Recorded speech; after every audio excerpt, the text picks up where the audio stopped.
Indoor percussion is kind of like outdoor. It's like marching band, except it's in a gym, and it's just the percussion players. We do use dancers. I got involved in indoor back in the 80s. I was at Westchester, and there was a circuit in Pennsylvania, and I took the university and I went to a competition, just kind of setting up the university with an indoor program. And then after that I started judging, and then from that I started writing, and then eventually I moved up here in 1992 and took over, and this will be my, I think, 16th show that I've written up here. What got me involved is back in 4th grade, they had like a show and tell type thing, and a bunch of kids went in and I saw the drum, and I was immediately fascinated by it. So ever since then I've been drumming away.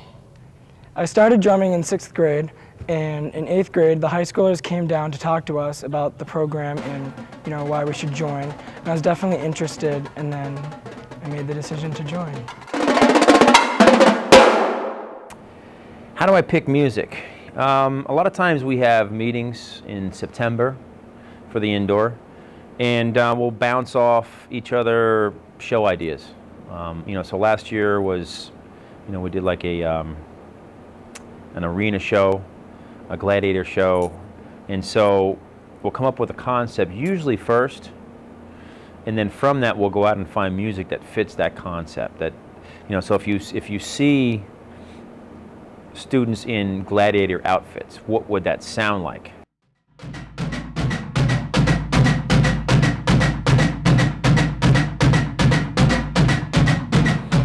The types of drums that we use here at Dartmouth are the Yamaha drums. And we used Pearl percussion for a number of years, but because of my endorsement with Yamaha now since 2001, we've used Yamaha here.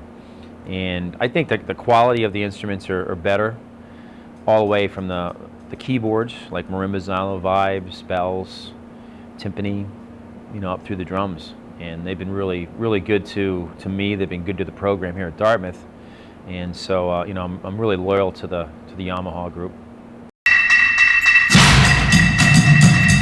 The techniques I use when I teach my students, it's techniques that I've developed through teaching drum corps, and I was with a particular drum corps for over 27 years, so I've developed various approaches and techniques through the drum corps.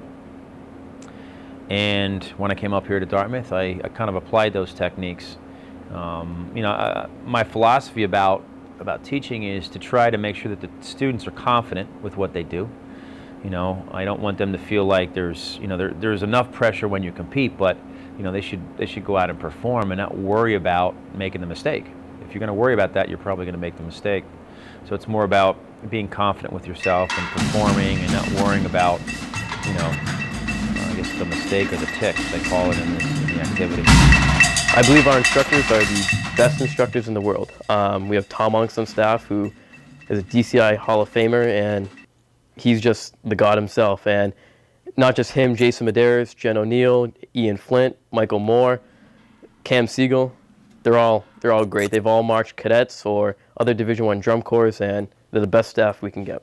But it's amazing to have an instructor who wants to teach you how to drum, and at such a high level, but he also wants to teach you about life, which is really, really cool. There wouldn't be anyone else that would want to teach me. It's cool because when I go around and people ask me, what is it like to have Tom Monks as your instructor, and Stan, and Ian Flint, and this guy and that guy, and it's just awesome feeling. Instructors are definitely a key part to how our success unfolds. I started off in indoor percussion at my high school program, King Philip, which is right up the road in Rentham, Mass.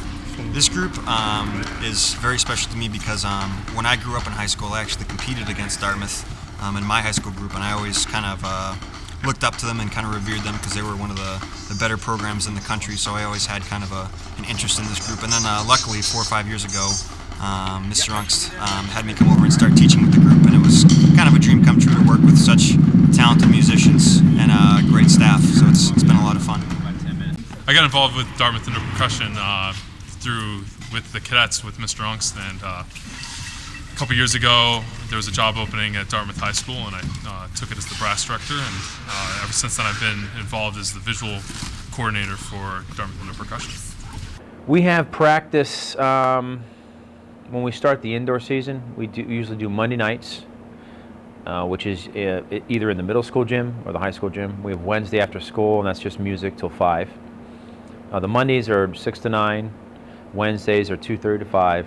The Thursdays are 6 to 9. And then Saturday is usually like 2 to 9.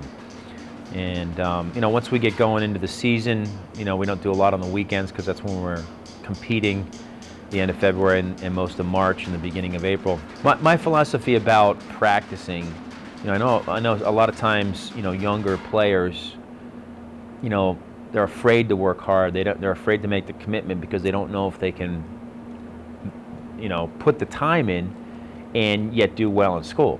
And what I find is the students that put the time in and make the commitment do better in school than if you don't have any kind of after-school activity. And along with that is to be good at anything means you're going to have to work at it. If we just went once a week, we wouldn't be as good as we are.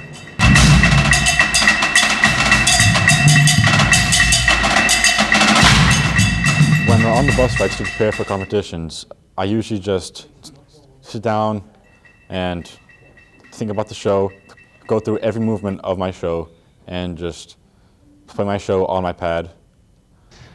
To get ready for a competition, I usually, put on my iPod and kind of get in the zone. I don't let anybody really talk to me. I kind of focus on what I have to do and just concentrate. To get ready for a competition, the snares usually come together, we warm up, and then separate, and then we warm up together as a group with the quads, the basses, and the cymbals. As a drumline, we're definitely close. I found now, more than ever, I'm hanging out with everybody that's in the drumline as apart from my other friends that are in my grade. We're together all the time, we have practice, so there's no really other opportunity to hang out with anybody else.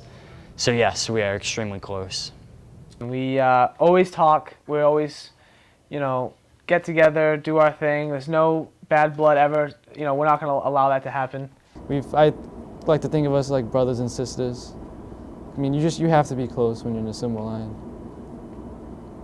I think we are close. Why? Because we travel in a pack. My favorite indoor show would have to be from 2008, which was last year, when we won the championship. Not just because we won the championship, but the music was very different, the drill was very innovative, and the general effect had a great concept to it. It's definitely going to have to be last year. My favorite indoor show would probably have to be last year. So it's probably Mightier Than the Sword. It's Mightier Than the Show. Mightier Than the Sword. The 2005 duality show. They started off as businessmen and women in suits, and they changed into freaks, and it was a great show. Well, what keeps me motivated is the people I play with. They keep pushing me, they keep getting better, so they push me to get better. And coming to rehearsal every day, it's fun. Like some activities, you go to rehearsal and you're like, oh, I don't want to be here today. But with this activity, every day is fun and a new challenging day. And plus the instructors and all the friends there.